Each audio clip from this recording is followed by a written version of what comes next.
Hey guys, welcome back to your channel journey to success. अब हम करेंगे business policy and strategic management का unit number 2। देखो, unit 2 सबसे ज्यादा इंपॉर्टेंट है क्योंकि इसमें थोड़ा लर्निंग वाला पार्ट है। जितनी भी स्ट्रैटेजीज हैं उनके नाम और उनके अंदर वाले एलिमेंट्स हमें लर्न करने पड़ेंगे। सबसे पहला हमारे सिलेबस के अकॉर्डिंग स्ट्रैटेजी है strategic options Porter's generic strategies. तो जो पॉटर ने जेनरिक स्ट्रैटेजीज दी हैं वो कौन सी हैं? जो पॉटर है उसने 5 जेनरिक स्ट्रैटेजीज दी हैं ताकि जो हमारा मार्केट कंपटीशन है हम उस मार्केट कंपटीशन को बीट कर सके। तो उसके अकॉर्डिंग हमने ना ये ग्रिड बनाना है।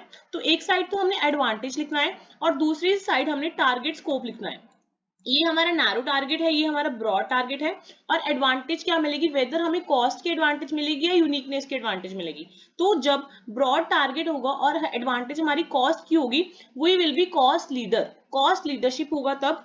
और अगर नैरो टारगेट होगा और कॉस्ट की एडवांटेज होगी तो होगा फोकस्ड कॉस्ट लीडरशिप। होगी कॉस्ट लीडरशिप ही, यहाँ पे just focused word add up हो गया है। और जब ब्रो टारगेट है और यूनिकनेस है तो हमें डिफरेंशिएशन मिलेगी, मतलब हमारा प्रोडक्ट हमारे कॉम्पिटिटर से डिफरेंट होगा। और यहाँ पे जस्ट फोकस्ड वर्ड यूज हो गया है तो यहाँ पे है फोकस्ड डिफरेंशिएशन। और अगर ये सब कुछ मिक्स्ड रहा तो देन उसको हम बोलेंगे integrated cost leadership and differentiation. तो ये बहुत इजी है लर्न करने के लिए। तो अगर हम देखें 5 जेनरिक स्ट्रैटेजी स्पॉटर के अकॉर्डिंग क्या है, cost leadership, differentiation, focused cost leadership, focused differentiation और 5th नंबर पे है इंटीग्रेटेड कॉस्ट लीडरशिप और डिफरेंशिएशन। ठीक है, I hope I am clear to you. Next क्या है, जैसे कि आपको पता है कि पोर्टर बोलता है कि जो 5 फैक्टर हैं वो किसी भी इंडस्ट्री का स्ट्रक्चर डिटरमाइन करने में हेल्प करते हैं। अगर सिंपली 5 फोर्सेस आ गया पोर्टर के तो वो नेम ये है, एक तो है एंट्री बैरियर्स, एक है बाइंग पावर, एक है सप्लायर पावर, एक है थ्रेट ऑफ सब्सटीट्यूट्स, एक है कॉम्पिटिटिव राइवलरी। ठीक है, हम इसके एस्पेक्ट्स पे पॉटर ने ही जो जेनरिक स्ट्रैटेजीज दी हैं उसको समझ सकते हैं। तो उसमें हम यहाँ पे 3 हेड्स बना सकते हैं, कॉस्ट लीडरशिप, डिफरेंशिएशन और फोकस।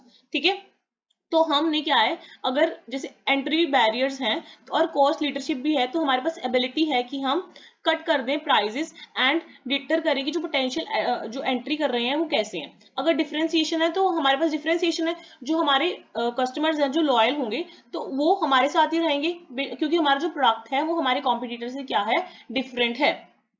इसमें क्या है, हमने ऐसी कॉम्पिटिटिव को डेवलप कर लिया है जो कि इमिटेबल है। ठीक है, जो अपने कॉम्पिटिटर से अलग है। उसके बाद क्या है, बाइंग पावर। तो जब हमारे पास कॉस्ट की लीडरशिप होगी हमारे पास एबिलिटी है कि हम लोअर प्राइस दे सकते हैं। इसमें क्या है, large buyers have less power to negotiate due to differentiation. Differentiation है इसलिए लोग उनके पास लेस बाइंग, मतलब वो लेस नेगोशिएट करेंगे। उसके बाद फोकस है, large buyers have less power to negotiate क्योंकि हमारे पास कोर कंपिटेंसी है। इसमें हर एक जगह कौन सा वर्ड यूज होगा, कोर कंपिटेंसी वर्ड हम यूज कर सकते हैं। उसके बाद सप्लायर पावर, हम better insulation from other powerful suppliers क्योंकि हमारे पास कॉस्ट लीडरशिप है। इसमें क्या है, better position if suppliers price increase. अगर सप्लायर का प्राइस इंक्रीज हो जाता है तो हमारे लिए तो फायदा ही है ना। उसके बाद है threat of substitutes, use a low price to ward off substitutes. इनके सब्सटीट्यूट्स आ जाते हैं, हम कोस्ट लीडर हैं तो हम अपना प्राइस को कम कर देंगे। इसमें क्या है, customers attachment to differentiating attributes wards the threats. क्योंकि जो हमारा प्रोडक्ट है वो डिफरेंट है इसलिए जो कस्टमर है वो जो थ्रेड्स हैं, जो थ्रेड्स ऑफ सब्सटीट्यूट है वो इतना इम्पैक्ट नहीं डालेंगे। ठीक है, अब कॉम्पिटिटिव राइवलरी में क्या है, बेटर कॉम्पिटिटिव ऑन प्राइस क्योंकि जो मेन कॉम्पिटिटिवनेस होती है वो ज्यादातर प्राइस पे ही होता है इसलिए सही रहेगा। ठीक है, उसके बाद डिफरेंशिएशन है तो ब्रांड लॉयलिटी। सेम ही वर्ड्स हैं, बस जस्ट हमने जो 5 एस्पेक्ट्स, जो 5 फोर्सेस पॉटर के दी थी उसके साथ जो जेनेरिक स्ट्रैटेजीज है जो माइकल पॉटर की, उनको रिलेट कर दिया है। ठीक है, ताकि जो हमारा आंसर है वो लेंथी हो सके। मेनली तो सबसे पहले हमें ये जो 5 स्ट्रैटेजीज हैं इनको ही डिटेल में समझा के आना है। कॉस्ट लीडरशिप क्या होता है, डिफरेंशिएशन क्या होता है, फोकस डिफरेंशिएशन क्या होता है, फोकस कॉस्ट लीडरशिप क्या होती है और इंटीग्रेटेड कॉस्ट लीडरशिप डिफरेंशिएशन क्या होता है। बस इधर टारगेट स्कोप है, ऊपर एडवांटेज है, एडवांटेज के साथ कॉस्ट या डिफरेंस यूनिकनेस, और इधर नैरो टारगेट या ब्रॉड टारगेट। ठीक है, इजी है ये बहुत ज्यादा। नेक्स्ट क्या है, इंटेंसिव स्ट्रैटेजीज क्या होती हैं। इंटेंसिव मींस क्या होता है, intensive means product market expansion. हमें इंटेंसिवली जो प्रोडक्ट मार्केट है उसको एक्सपैंड करना है in the existing business through 3 growth strategies. 3 हमारे पास स्ट्रैटेजीज है मेनली जो इंटेंसिफिकेशन की होती हैं। वो 3 एलिमेंट जो सबसे ज्यादा इंपॉर्टेंट है हमें इस हेड के अंदर समझा के आने हैं। वो क्या है, मार्केट पेनिट्रेशन, मार्केट में हमें पेनिट्रेट करना है या मार्केटों को डेवलप करना है, या प्रोडक्ट डेवलपमेंट। तो जो मार्केट पेनिट्रेशन है उसमें क्या है, हमें पेनिट्रेट करना है deeper into the existing market through the existing products only. जो हमारे एग्जिस्टिंग प्रोडक्ट्स हैं उसके थ्रू ही हमें मार्केट में फर्दर और ज्यादा डीपली पेनिट्रेट करना है। मार्केट डेवलपमेंट क्या है, इसमें क्या है, हमें न्यू मार्केट्स को टैप इन करना है ताकि जो हमारे एग्जिस्टिंग प्रोडक्ट्स हैं उसको हम सेल कर सकें। और न्यू प्रोडक्ट डेवलपमेंट में क्या है, हमें नए प्रोडक्ट्स नई मार्केट, इसमें पुराने प्रोडक्ट्स पुरानी मार्केट, इसमें नई मार्केट बट पुराने प्रोडक्ट्स, और जो प्रोडक्ट डेवलपमेंट में है इसमें नए ही प्रोडक्ट और नई मार्केट होनी चाहिए। नेक्स्ट है इसमें जो इंटीग्रेशन वाला है ना, इसमें ये 3 तो आएंगी, मार्केट पेनिट्रेशन, मार्केट डेवलपमेंट या प्रोडक्ट डेवलपमेंट। उसके बाद जो मेन है इसमें ना एनऑफ्स प्रोडक्ट मार्केट एक्सपेंशन ग्रिड है। एनऑफ एक मतलब था ऑथर, मतलब जो भी थे, उन्होंने एक प्रोडक्ट मार्केट एक्सपेंशन ग्रिड दिया है जो कि ग्रिड इंपॉर्टेंट है। तो इसमें इंटीग्रेशन में एक तो 3 वो समझाना है और एक एनऑफ का प्रोडक्ट मार्केट एक्सपेंशन ग्रिड हमें बताना है। तो ये क्या कहता है, Ansoff product market expansion grid very clearly describes the intensification of options available to the firm. The grid was formulated by Igor Ansoff and amply applied to the options of the firm in case it wants to go for intensification, मतलब expand करना है existing business को। तो यहाँ पे heading बनेगी market की, यहाँ पे बनेगी प्रोडक्ट की, ठीक है। यहाँ पे एग्जिस्टिंग प्रोडक्ट्स हैं, यहाँ पे न्यू प्रोडक्ट्स हैं, यहाँ पे एग्जिस्टिंग मार्केट्स हैं, यहाँ पे न्यू मार्केट्स हैं। तो ये सिंपली वही जो हमने किया, एग्जिस्टिंग मार्केट एग्जिस्टिंग प्रोडक्ट, हम क्या करेंगे मार्केट पेनिट्रेट। अगर न्यू मार्केट है और एग्जिस्टिंग प्रोडक्ट्स हैं तो हम मार्केट में क्या करेंगे डेवलप। यहाँ पे न्यू प्रोडक्ट्स हैं और एग्जिस्टिंग मार्केट है तो हम क्या करेंगे प्रोडक्ट की डेवलपमेंट। और अगर न्यू प्रोडक्ट्स हैं और न्यू मार्केट है तो उसके लिए हमने वर्ड यूज किया है यहाँ पे डाइवर्सिफिकेशन, हम डाइवर्सिफाई करेंगे, ठीक है। उसके बाद हमारा नेक्स्ट टॉपिक आ जाता है डाइवर्सिफिकेशन स्ट्रैटेजीज। तो डाइवर्सिफिकेशन में क्या होता है कि हमें चीजों को डाइवर्सिफाई करना है ताकि हम ग्रेटर मार्केट को अचीव कर सकें और ग्रेटर रेंज ऑफ प्रोडक्ट्स को कर सके, ताकि जो हमारा मेन मोटिव है बिजनेस का क्या है, प्रॉफिट्स को मैक्सिमाइज करना, वो हो सके। तो diversification strategies relies on the policy of not putting all your eggs in a one basket. हमें कभी भी अपने सारे एग्स एक ही बास्केट में नहीं डालने चाहिए, क्योंकि एक एग भी खराब हो सारा कुछ खराब हो जाएगा। दैट मीन्स हमें अपने रिस्क को क्या करना चाहिए, डाइवर्सिफाई करना चाहिए, मतलब अलग अलग चीजों में बांट देना चाहिए। For example most commonly the companies producing ACs may diversify into heaters. ये आपको एग्जांपल पता, आई होप इससे क्लियर हो गया होगा। अब टाइप्स ऑफ डाइवर्सिफिकेशन क्या हो सकता है, टाइप्स ऑफ डाइवर्सिफिकेशन में आएगा को-सेंट्रिक और रिलेटेड डाइवर्सिफिकेशन, ठीक है। कोग्लोमरेट अनरिलेटेड डाइवर्सिफिकेशन, मतलब अगर आप तो जो रिलेटेड चीजें हैं उसमें ही डाइवर्सिफाई करो, दैट इज को-सेंट्रिक डाइवर्सिफिकेशन। और अगर आप कोग्लोमरेट अनरिलेटेड डाइवर्सिफिकेशन, मतलब जो चीजें अनरिलेटेड है आपस में उसमें डाइवर्सिफाई कर रहे हो, दैट इज अनरिलेटेड डाइवर्सिफिकेशन। उसके बाद आ जाता है इंटीग्रेशन, मतलब दो कंपनियां आपस में मिल रही हैं, ये दो आप फंक्शंस को मिला लो, कुछ भी कोई चीज का इंटीग्रेशन हो रहा है। तो जो रिलेटेड एक्टिविटीज है वो फर्दर 2 टाइप्स में है, कंट्रोल्ड कंस्ट्रेंट या फिर लिंक्ड। और जो इंटीग्रेशन है that is further into 3 types, horizontal, vertical या बैकवर्ड फॉरवर्ड, ठीक है। ये यूनिट थोड़ा सा बड़ा है, बाकी यूनिट्स तो छोटे ही हैं, ठीक है। नेक्स्ट है इंटीग्रेशन स्ट्रैटेजीज। इंटीग्रेशन स्ट्रैटेजीज क्या होता है, companies can grow internally by expanding its operation both globally and domestically by following the external route of mergers, acquisitions and strategic alliances and internal route of backward and forward integration। तो अगर हम मिल जाएं तो हमारी part ज्यादा हो जाएगी। तो एक अल्टरनेटिव हमारे पास ये स्ट्रैटेजीज होती है कि हम इंटीग्रेट कर लें आपस में या किसी और के साथ, ताकि हमारी ग्रोथ हो सके। तो बेसिकली जो इंटीग्रेशन है that is of 2 types, internal integration या एक्सटर्नल इंटीग्रेशन। जो एक्सटर्नल इंटीग्रेशन है उसको हॉरिजॉन्टल ग्रोथ स्ट्रैटेजीज भी बोलते हैं, और जो इंटरनल वाली हैं उनको वर्टिकल ग्रोथ स्ट्रैटेजीज भी बोलते हैं। अब हम इंटरनली कैसे इंटीग्रेट हो सकते हैं, या तो हम फॉरवर्ड इंटीग्रेशन करेंगे या बैकवर्ड। सपोज हमारा जैसे सेल का काम है तो हमने प्रोडक्शन वालों को खरीद लिया, तो उस टाइप में हम अपने अंदर ही इंटीग्रेशन कर सकते हैं। तो it can be in 2 types, forward integration और बैकवर्ड इंटीग्रेशन। और जो एक्सटर्नल और हॉरिजॉन्टल वाली इंटीग्रेशन है उसमें हम क्या कर सकते हैं, जॉइंट वेंचर्स कर सकते हैं, कोई स्ट्रैटेजिक अलायंसेस कर सकते हैं, या मर्जर्स एंड एक्विजिशंस कर सकते हैं।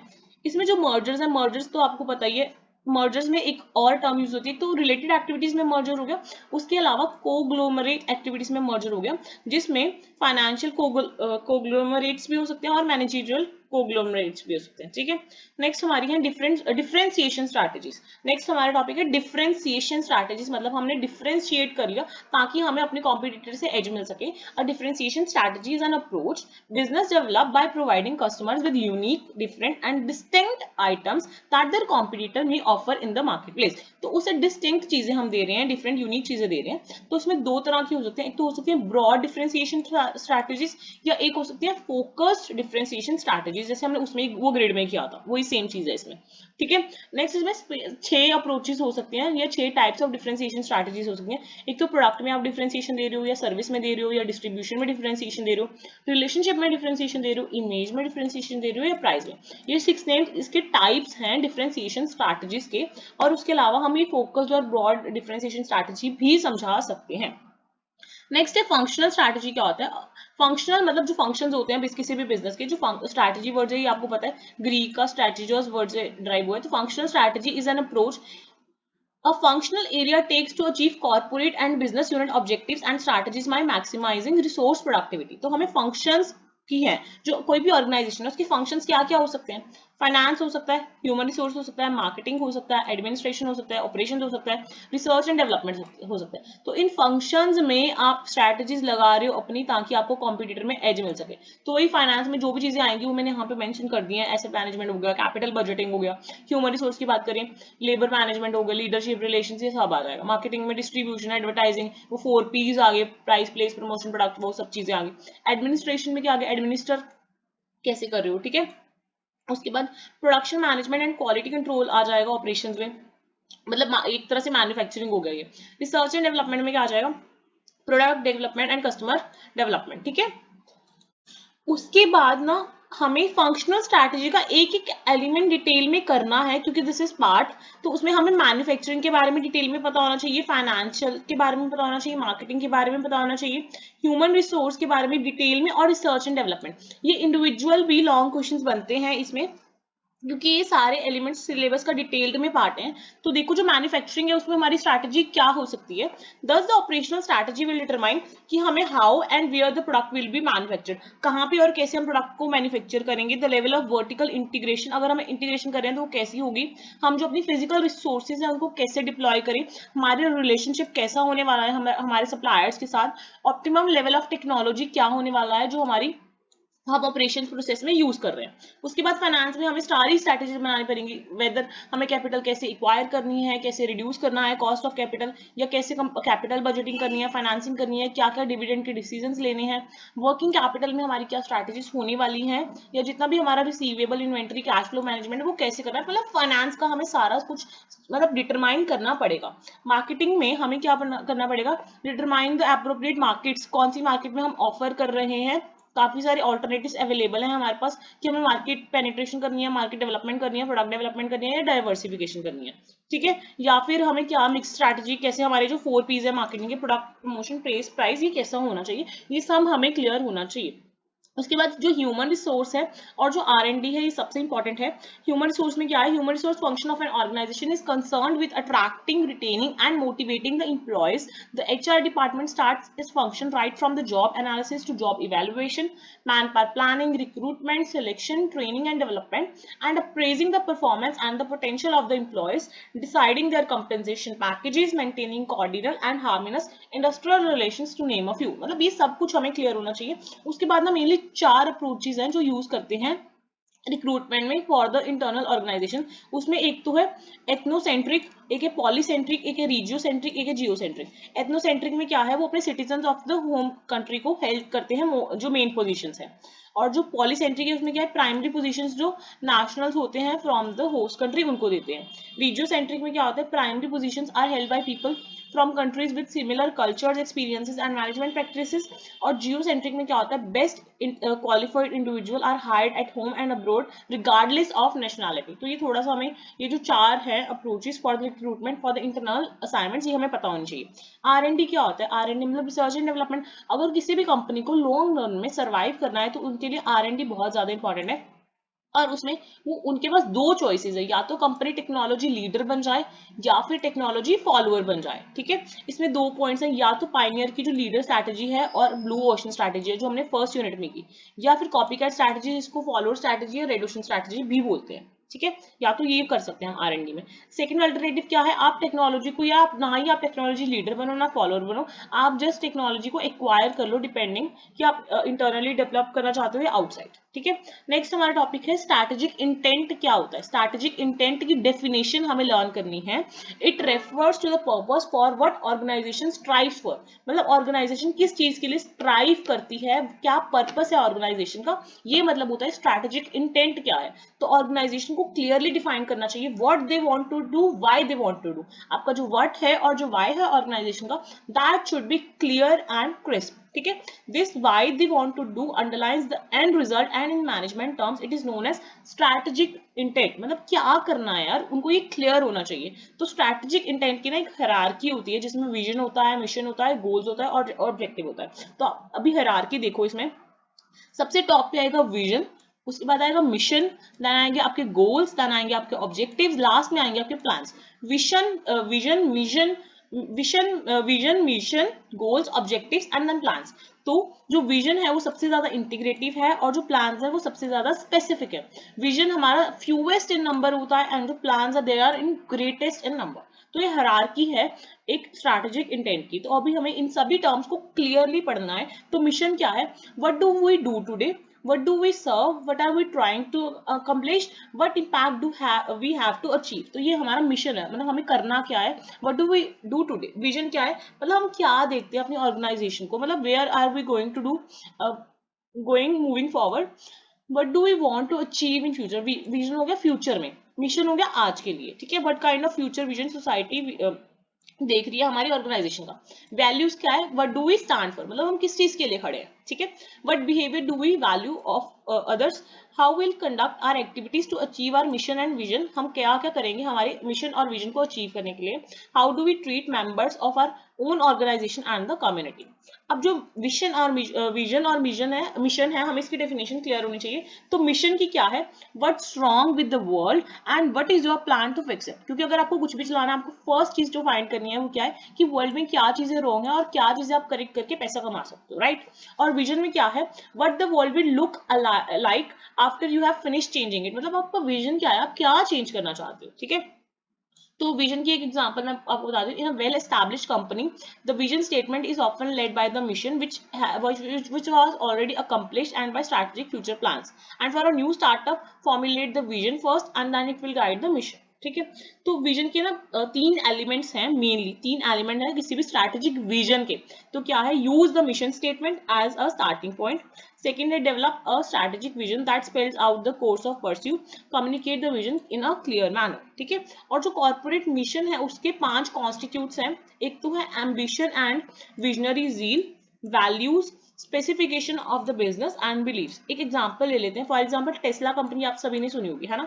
उसका मिशन क्या है, to create the most compelling car company of the 21st century by driving the world's transition to achieve electric cars. तो उनका मेन मिशन क्या है कि उन्हें इलेक्ट्रिक कार्स में वर्ल्ड ट्रांजिशन लेके आना है 21st सेंचुरी में। और विजन क्या है, to accelerate the world's transition to the sustainable energy. वो देखना चाहते हैं कि सारी जगह मतलब वर्ल्ड का ट्रांजिशन हो जाए completely into the sustainable energy. अब हमारा टॉपिक है स्ट्रैटेजी फॉर्मुलेशन। हमें स्ट्रैटेजी फॉर्मुलेट करनी है। देखो अभी हमने ना फर्स्ट स्टेप और सेकंड जो आपने स्टार्टिंग में जो मैनेजमेंट प्रोसेस है उसमें जो हमारा थर्ड स्टेप था दैट इज स्ट्रैटेजी फॉर्मुलेशन। हमें स्ट्रैटेजी क्या करनी थी, फॉर्मुलेट करनी है, मतलब बनानी है। तो strategy formulation is the process of establishing goals and determining proper plans, ताकि हम एक्शन ले सके और एंड में उन गोल्स को अचीव कर सकें। Well strategies are basically formulated at 3 levels. तो जो फॉर्मुलेशन है स्ट्रैटेजीज का वो 3 लेवल पे होता है। एक तो कॉर्पोरेट लेवल हो सकता है या बिजनेस लेवल हो सकता है या फिर फंक्शनल लेवल हो सकता है जो हमने पढ़ा हुआ है। ठीक है। उसके बाद 2 approaches and that focus environment analysis on strategy formulation. 2 approaches क्या क्या है मेनली, एक तो है क्रिटिकल क्वेश्चन एनालिसिस और एक है स्वॉट एनालिसिस। स्वॉट आपको पता ही होगा, strength, weakness, opportunity and threats. I hope अगर आपको कंटेंट अच्छा लग रहा है प्लीज 1 या 2 सेकंड ही लगता है, जस्ट वीडियो को लाइक कर दें और एक छोटा सा कमेंट डाल सकते हो आप। और नेक्स्ट है डिफरेंस क्या है स्वॉट और टॉप्स एनालिसिस का। देखो ये इसमें थोड़ा सा फर्क है। जो TOWS मैट्रिक्स है ना, ये स्वॉट एनालिसिस पे बेस्ड होता है। इसमें बस हम दो एलिमेंट साथ में लेते हैं, SOWO STWT। ठीक है। SO क्या है, strategies use firm's internal strength to take advantage of external opportunities. WO में क्या है, जो फर्म्स है वो अपनी वीकनेस को इंप्रूव करती हैं by taking advantage of external opportunities. इसमें क्या है, फर्म्स अपनी स्ट्रेंथ्स के साथ थ्रेट्स को अवॉइड करती हैं। और इसमें क्या है, डिफेंसिव टेक्टिक्स यूज करती हैं जो उनकी इंटरनल वीकनेस है और अवॉइड करती हैं एक्सटर्नल थ्रेट्स को। ठीक है। नेक्स्ट हमारा है बिजनेस की डेफिनेशन, सबसे इजी है, कोई अपनी तरफ से भी लिख सकते हैं हम। तो अगर हम प्रोफेसर रिचर्ड ओज की तरफ से देखें तो उन्होंने क्या कहा है, business means an enterprise engaged in the production and distribution of goods for the sale in the market, ताकि और rendering the services for a price, मतलब सेल आप प्रोडक्शन या डिस्ट्रीब्यूशन में एंगेज हो गुड्स के, या आप सर्विसेज दे रहे हो फॉर अ प्राइस, जो प्राइस आपका है वो प्रॉफिट है और उसमें आपकी कॉस्ट इंक्लूडेड होती है, राइट। उसके बाद है बिजनेस। बिजनेस की क्या क्या करेक्टरिस्टिक्स हो सकती हैं। बिजनेस एक इकोनॉमिक एक्टिविटी है, प्रोडक्शन होती है उसमें, या फिर आप रेंडर करते हो सर्विसेज, सेलिंग होती है, कंटिन्यूसली डीलिंग होती है, प्रॉफिट अर्निंग होती है। बिजनेस में ऑब्वियसली एक एलिमेंट ऑफ रिस्क होता है, जो आपका रिटर्न होता है दैट इज अनसर्टेन। जो बिजनेस है उसमें लीगल और लॉफुल एलिमेंट्स होते हैं। कंज्यूमर सेटिस्फैक्शन इज मस्ट, है ना। ऑब्जेक्टिव्स क्या है बिजनेस के मेनली, क्या इकोनॉमिक ऑब्जेक्टिव्स हो सकते हैं, सोशल ऑब्जेक्टिव्स हो सकते हैं, ह्यूमन ऑब्जेक्टिव्स हो सकते हैं और नेशनल ऑब्जेक्टिव्स हो सकते हैं। ये चारों ऑब्जेक्टिव्स हमें लर्न करके जाना है कि क्या क्या हेड्स हैं इनके, क्या है इकोनॉमिक, सोशल, ह्यूमन और नेशनल। ऑब्जेक्टिव और गोल्स में क्या डिफरेंस है। ऑब्जेक्टिव और गोल्स में सबसे पहले हम डेफिनेशन कर लेते हैं। डेफिनेशन में गोल क्या कहता है, the direction and overall destination of your company that helps you realize your vision. Objective क्या है, the exact actions and steps your company must take to reach its goal. तो गोल क्या है, डायरेक्शन, ओवरऑल डेस्टिनेशन क्या है आपके business की, ठीक है। और ऑब्जेक्टिव क्या है, एग्जैक्ट एक्शन आपको क्या लेने पड़ेंगे अपने गोल तक पहुंचने के लिए। स्पेसिफिक इसमें क्या है, गोल्स क्या होते हैं, they are in general in nature. Objective क्या होते हैं, स्पेसिफिक होते हैं, बिल्कुल प्रिसाइज होते हैं। गोल्स का जो प्लान है that is broad in scope, और जो ऑब्जेक्टिव्स का प्लान है that is narrow in scope. जो साइज है गोल का वो लार्ज होता है, और जो ऑब्जेक्टिव्स होते हैं वो छोटे छोटे चंक्स होते हैं। एग्जांपल क्या है, जैसे आपको अपना इंटरनेशनल कस्टमर बेस बढ़ाना है, तो आपका ऑब्जेक्टिव क्या है, आपको एक्वायर करना है 28% more customers from UK, Australia, Germany in the next 3 months. आपने मतलब क्लियरली लिख दिया कि हाँ ये होना चाहिए, इन डिटेल नारो में छोटे छोटे पार्ट्स में स्पेसिफिकली प्रिसाइजली मेंशन कर दिया। एक्शन क्या है, एक जनरल आउटकम होती है, उसमें स्पेसिफिक एक्शंस और मेजरेबल स्टेप्स लेते हो। मेजर करना गोल्स को डिफिकल्ट है, और on the other hand easy है ऑब्जेक्टिव्स को मेजर करना। टाइम फ्रेम लॉन्ग होता है, इसमें मीडियम तो हम यूजुअली शॉर्ट टर्म के ही ऑब्जेक्टिव सेटअप करते हैं। नेक्स्ट क्या है, stakeholders in the business and the role in the strategic management. आपको पता है बिजनेस का इंपैक्ट बहुत सारे स्टेक होल्डर्स पर पड़ता है। तो स्टेक होल्डर्स क्या है, stakeholders are the groups और individuals that are affected by और interest in the operations and the objectives of the business, मतलब जिनको बिजनेस से फर्क पड़ रहा है, राइट।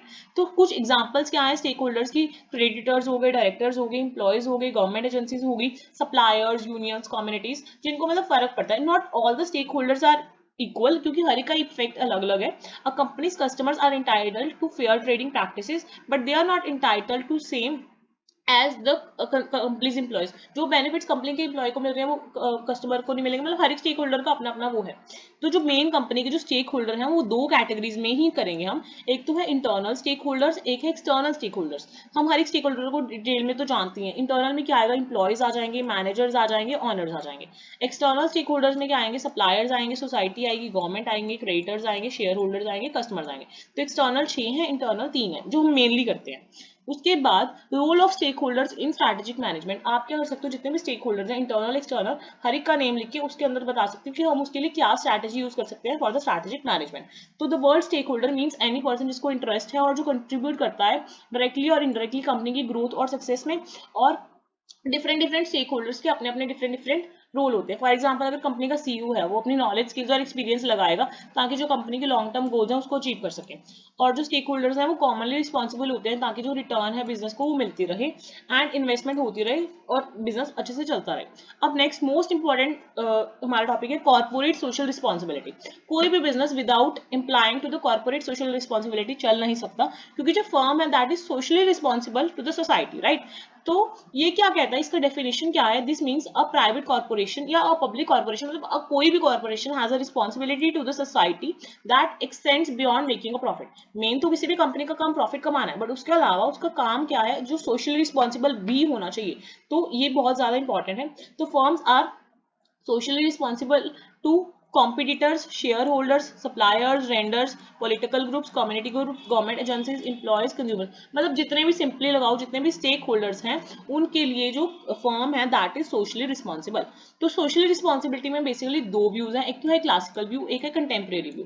क्लासिकल व्यू क्या क्या कहता है कि आप अपना बस प्रॉफिट कमाने पे ध्यान दो, you have no social responsibility. But ये व्यू गलत है आज के अगर हम टाइम पे देखें, मतलब इतना वो नहीं है एप्लीकेबल। और जो कंटेम्प्रेरी व्यू है ये बोलता है the businesses has to assume social responsibility to advance the social welfare। तो ये दो व्यू पॉइंट्स है अपने अपने, ठीक है। उसके बाद इसमें मेनली हमें, अच्छा खत्म हो गया यूनिट 2, वाओ। चलो इसके बाद है कैरोल्स 4 रिस्पॉन्सिबिलिटीज ऑफ बिजनेस, हमें पता होनी चाहिए। इसने कहा है ये जो आज की कैरोल है, इसने बोला है there are basically 4 types of responsibilities, एक इकोनॉमिक, एक लीगल, एक एथिकल और एक डिस्क्रिशनरी। इकोनॉमिक क्या कहते हैं, जो चीजें आपको पक्का ही करनी है। Legal you have to do, ethical you should do, discretionary you might do. तो ये 4 इसमें डिवाइड कर दिया इसने। तो ethics and social responsibility play a substantial role in developing a strategic plan for an organisation. A strategic plan is a plan to achieve long-term objectives of the company, and incorporating business ethics in his plan would ensure that the company is truly, मतलब अगर वो ethics और अपनी long term success चाहती है तो उसको socially responsible होना पड़ेगा। बाकी I again request you कि अगर आपने like, share and subscribe नहीं किया तो कर देना, एंड बाकी मिलते हैं नेक्स्ट वीडियो में नेक्स्ट पार्ट के साथ। Okay, till then bye.